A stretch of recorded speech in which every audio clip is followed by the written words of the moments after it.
2006-11 കാലഘട്ടത്തിൽ VS മന്ത്രിസഭയിൽ മന്ത്രിമാരായിരുന്നു G സുധാകരനും തോമസ് ഐസക്കും.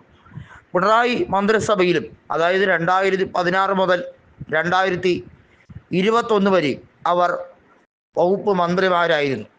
ജി സുധാകരന് മാത്രമാണ് വകുപ്പിൽ വ്യത്യാസം വന്നത്. 2006-11 കാലഘട്ടത്തിൽ അദ്ദേഹം സഹകരണ വകുപ്പിൻ്റെ മന്ത്രിയായിരുന്നെങ്കിൽ പിന്നീടുള്ള കാലം അദ്ദേഹത്തിന് PWD വകുപ്പായിരുന്നു കിട്ടിയത്, അതായത് പൊതുമരാമത്ത്.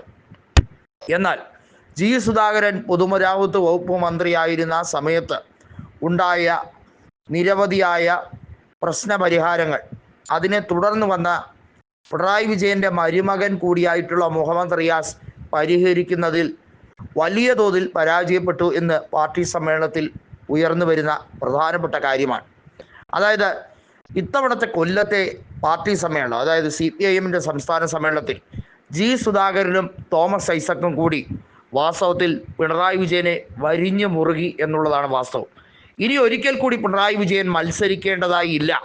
കാരണം അത്രയും ജനദ്രോഹപരമായിട്ടുള്ള നയങ്ങൾ നടത്തിയ ഒരു മുഖ്യമന്ത്രി വേറെ ഇല്ല എന്നുള്ളതാണ് പാർട്ടിക്കിടയിലെ സംസാരം.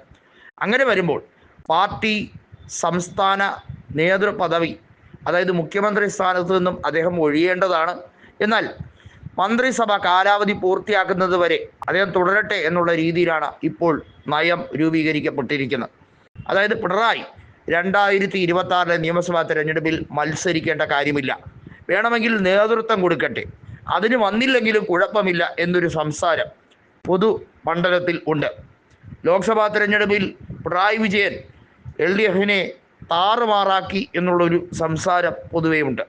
പാർട്ടി ഗ്രാമങ്ങളിൽ പോലും BJP വലിയ തോതിൽ വോട്ട് ഷെയർ വർദ്ധിപ്പിച്ചിരിക്കുന്നു.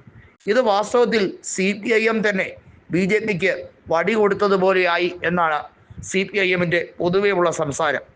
പല മണ്ഡലങ്ങളിലും CPIM BJP അന്തർധാര സജീവമായിരുന്നു. അതിൻ്റെ ഫലമായാണ് ഇത്തരത്തിൽ രൂക്ഷമായ പ്രശ്നങ്ങൾ ഉദിച്ചു വന്നിരിക്കുന്നത്. പല നേതാക്കൾക്കും അത് ഇഷ്ടപ്പെടുന്നില്ല. CPI നേതാക്കൾ ഇടതുപക്ഷത്തിനകത്ത് ഒരു വലിയ തിരുത്തൽ ശക്തിയായി നിൽക്കുന്നതിനെ പറ്റിയും പാർട്ടിയിൽ പൊതു മണ്ഡലത്തിൽ സംസാരമുണ്ട്.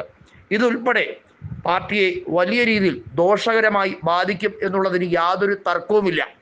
ആലപ്പുഴയിലെ പ്രശ്നങ്ങൾ മാത്രമല്ല, തോമസ് ഐസക്കിനെ പത്തനംതിട്ടയിൽ തോൽപ്പിക്കാൻ CPIMൻ്റെ ഔദ്യോഗിക സംഘം കാലുവാരിയതിനെക്കുറിച്ചും വലിയ രീതിയിൽ സംസാരമുണ്ട്.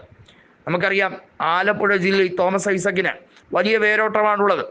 അവിടെ 2016 നിയമസഭാ തിരഞ്ഞെടുപ്പിൽ 31,000-ലധികം വോട്ടുകൾക്കാണ് അദ്ദേഹം വിജയിച്ചു കയറിയത്. 2021 പകരം വന്ന ചിത്തരഞ്ജൻ വെറും 10,000 വോട്ടുകൾക്ക് മാത്രമാണ് ജയിച്ചത്. അതായത് ഭൂരിപക്ഷം 1/3 കുറഞ്ഞു. അമ്പലപ്പുഴയിലും H സലാം മത്സരിച്ചപ്പോൾ ജി സുധാകരന് കിട്ടിയ ലീഡിൻ്റെ പകുതി പോലും നേടിയെടുക്കാൻ കഴിഞ്ഞില്ല എന്നുള്ളതാണ് വാസ്തവം. ഇത്തരത്തിലുള്ള പല കാര്യങ്ങളും, പ്രാദേശിക വിഷയങ്ങളും സംസ്ഥാന തലത്തിൽ, സംസ്ഥാന കമ്മിറ്റിയിൽ ഉയർന്ന് പ്രതിഫലിച്ച് കേൾക്കുന്നു.